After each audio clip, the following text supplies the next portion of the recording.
আসসালামু আলাইকুম। আমার চ্যানেলে আপনাদের সকলকে স্বাগতম।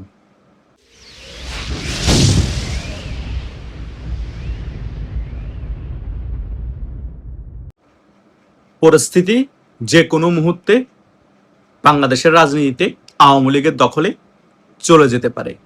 কেন চলে যেতে পারে, কি জন্য চলে যেতে পারে এবং কিভাবে চলে যেতে পারে, সকল বিষয় নিয়ে আজকে একটি বিস্তারিত আলোচনা করব। আশা করছি এই আলোচনাটি খুবই গুরুত্বপূর্ণ। আপনারা সকলে শেষ পর্যন্ত এই ভিডিওটি দেখবেন, সকল বিষয় একেবারে ক্লিয়ার হয়ে যাবেন। প্রথমত, আওয়ামী লীগের যত অঙ্গ সংগঠন আছে সকলেই এখন একত্রিত হচ্ছে, সংগঠিত হচ্ছে এবং আওয়ামী লীগ থেকে যে সকল নেতারা আপনার বরখাস্ত হয়েছে এবং আওয়ামী লীগ ছেড়ে নিজের রাজনৈতিক দল গঠন করেছে, তারাও কিন্তু এখন আওয়ামী লীগের পাশে এসে দাঁড়াচ্ছে। বহিষ্কৃত আওয়ামী লীগের নেতারা এখন আওয়ামী লীগের পক্ষে কথা বলছে। এইরকম আমি অসংখ্য নেতার নাম বলতে পারবো, কিন্তু আমি ভিডিওর মধ্যে ওই সকল নেতার নাম উল্লেখ করছি না এবং তারা ভিতরগত যে সকল কাজগুলো করছে আওয়ামী লীগের পক্ষে, সেই সকল কাজগুলোর কথাও আমি এই ভিডিওতে খোলাসা করছি না। কিন্তু এটা আপনারা ধরে রাখতে পারেন, সেপ্টেম্বর এবং অক্টোবর মাসের মধ্যে আওয়ামী লীগের যত অঙ্গ সংগঠন আছে এবং আওয়ামী লীগের যত বহিষ্কৃত নেতারা আছে, তারা নিজেদের রাজনৈতিক দল গঠন করেছে এবং কেউ রাজনীতি করছে না। তারাও কিন্তু আওয়ামী লীগের পক্ষ হয়ে আওয়ামী লীগকে সংগঠিত করার জন্য যা যা করা প্রয়োজন সকল কিছুই তারা করবে এবং সেপ্টেম্বর এবং অক্টোবরের মধ্যে সারা বাংলাদেশ জুড়ে আওয়ামী লীগের জয় জয়কার হবে এবং আওয়ামী লীগের যে সকল তৃণমূলের নেতা কর্মীরা আছে এবং রিজার্ভ ফোর্স আছে এবং বাংলাদেশের সাধারণ জনগণকে নিয়েই আওয়ামী লীগ সুসংগঠিত হয়ে এই 2 মাসের মধ্যে সারা বাংলাদেশে জয় বাংলা স্লোগানে রাজপথ প্রকম্পিত করবে। শেখ হাসিনা বাংলাদেশে ফিরে আসার 1-2 মাস আগে সারা বাংলাদেশ আওয়ামী লীগের দখলে চলে আসার সম্ভাবনা অনেক বেশি। কেন বেশি? কারণ আওয়ামী লীগের সকল অঙ্গ সংগঠন এবং আওয়ামী লীগের সকল বহিষ্কৃত নেতা যারা নিজেদের রাজনৈতিক দল আছে, তারা সহ আওয়ামী লীগের রিজার্ভ ফোর্স সহ বাংলাদেশের সাধারণ জনগণ এবং আওয়ামী লীগের তৃণমূলের কর্মীরা সহ যদি সংগঠিত হয়ে রাজপথে প্রতিনিয়ত বিক্ষোভ মিছিল করে, বাংলাদেশের কোনো শক্তি নেই বাংলাদেশ আওয়ামী লীগকে দমিয়ে রাখার। আর সেটাই সেপ্টেম্বর এবং অক্টোবর মাসে হতে যাচ্ছে। বিএনপি সরকারও এই সকল বিষয় আজ করতে পেরে এই জুলাই মাস থেকেই আওয়ামী লীগের নেতা কর্মীদেরকে অনেক বেশি দমন নিপীড়ন ধরপাকড় শুরু করে দিয়েছে।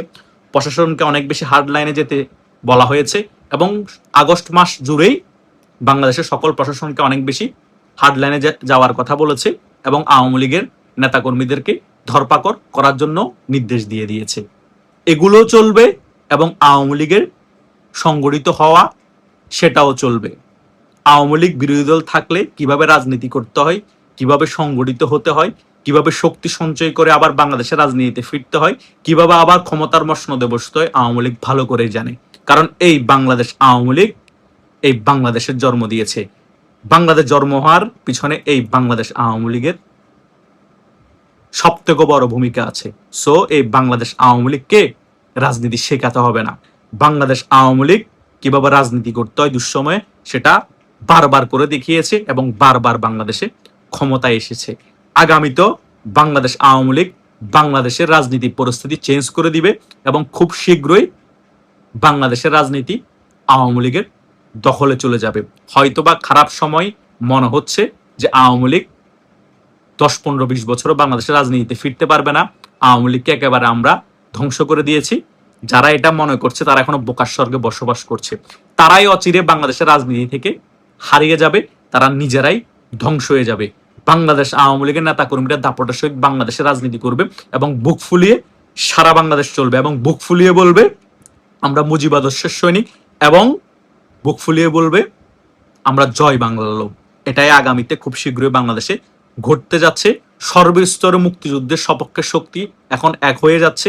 সকলে এখন বুঝতে পেরেছে, সকলে যদি আমরা এক না হই এই বাংলাদেশটাকে এই জামাত, এনসিপির টোকায়রা এবং বিএনপির এক অংশ মিলে ধ্বংস করে দিবে। তারা সম্পূর্ণরূপে মুক্তিযুদ্ধ বিরোধী, তারা সম্পূর্ণরূপে বাংলাদেশ বিরোধী, তারা সম্পূর্ণরূপে পাকিস্তানপন্থী। বিএনপির একটা পক্ষ এখনো মুক্তিযুদ্ধের পক্ষে থাকলো, একটা পক্ষকে জামাত টেকনিক্যালি ভাবে গুপ্তভাবে ঢুকিয়ে দিয়ে জামাতের পকেটে নিয়ে ফেলেছে। এখন বিএনপির একটা পক্ষ ডাইরেক্ট বাংলাদেশ বিরোধিতার বক্তব্য দিচ্ছে, মুক্তিযুদ্ধের বিরুদ্ধে বক্তব্য দিচ্ছে। জামাত যে ভাষায় কথা বলে, বিএনপির ওই একটা পক্ষ সে ভাষায় কথা বলে। সো এভাবে একটা স্বাধীন দেশে চলতে পারে না। এই সকল বিষয়গুলো যারা মুক্তিযুদ্ধের পক্ষের শক্তি এবং আওয়ামী লীগের সাবেক নেতারা আছে এবং যারা সত্যিকারের বঙ্গবন্ধুকে ভালোবাসে, সকলে এখন একত্রিত হয়ে গিয়েছে।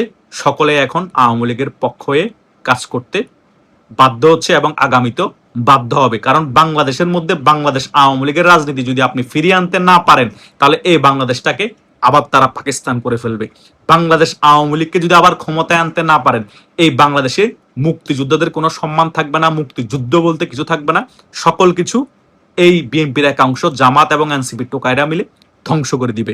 তাই বাংলাদেশকে রক্ষা করতে হলে বাংলাদেশের সাধারণ জনগণকে নিয়ে এবং যারা মুক্তিযুদ্ধের পক্ষের শক্তি তাদেরকে নিয়ে আবার এই মুক্তিযুদ্ধের বিরোধী শক্তিদের বিরুদ্ধে রাজপথে নামতে হবে এবং রাজপথে নেমে রাজপথ দখল করতে হবে এবং এই রেজিমের পরিবর্তন ঘটিয়ে মুক্তিযুদ্ধের পক্ষের শক্তি বাংলাদেশ আওয়ামী লীগের রাজনীতিকে বাংলাদেশে ফিরিয়ে আনতে হবে এবং বাংলাদেশ আওয়ামী লীগকে আবার ক্ষমতায় আনতে হবে। এছাড়া আর কোনো উপায় কি খোলা আছে? এছাড়া আর কোনো উপায় আমি দেখতে পাচ্ছি না। এটাই হচ্ছে একটাই উপায়, আর সেই উপায় বাংলাদেশ আওয়ামী লীগকে আবার বাংলাদেশের রাজনীতিতে ফিরিয়ে আনা এবং ক্ষমতার মসনদে বসানো। সেটা একমাত্র বাংলাদেশের জনগণই পারবে এবং মুক্তিযুদ্ধের পক্ষের শক্তি যত মনোভাবওয়ালা লোক আছে তারা একসাথে হয়ে আওয়ামী লীগের নেতা কর্মীদের সাথে রাজপথে নামতে হবে। সো সেপ্টেম্বর এবং অক্টোবর মাস হচ্ছে খুবই গুরুত্বপূর্ণ মাস। এই দুটি গুরুত্বপূর্ণ মাসের মধ্যে সারা বাংলাদেশের সকল মুক্তিযুদ্ধের পক্ষের শক্তি একত্রিত হয়ে সংগঠিত হয়ে শক্তি সঞ্চয় করে সারা বাংলাদেশ আওয়ামী লীগের নিয়ন্ত্রণে নিয়ে আসতে হবে। তাহলেই আওয়ামী লীগ অচিরে বাংলাদেশের রাজনীতিতে দাপটের সহিত ফিরে আসবে এবং ডিসেম্বরের মধ্যে শেখ হাসিনা খুব ইজিলি বাংলাদেশে ফিরে এসে আবার বাংলাদেশ আওয়ামী লীগকে ক্ষমতায় আনতে পারবে।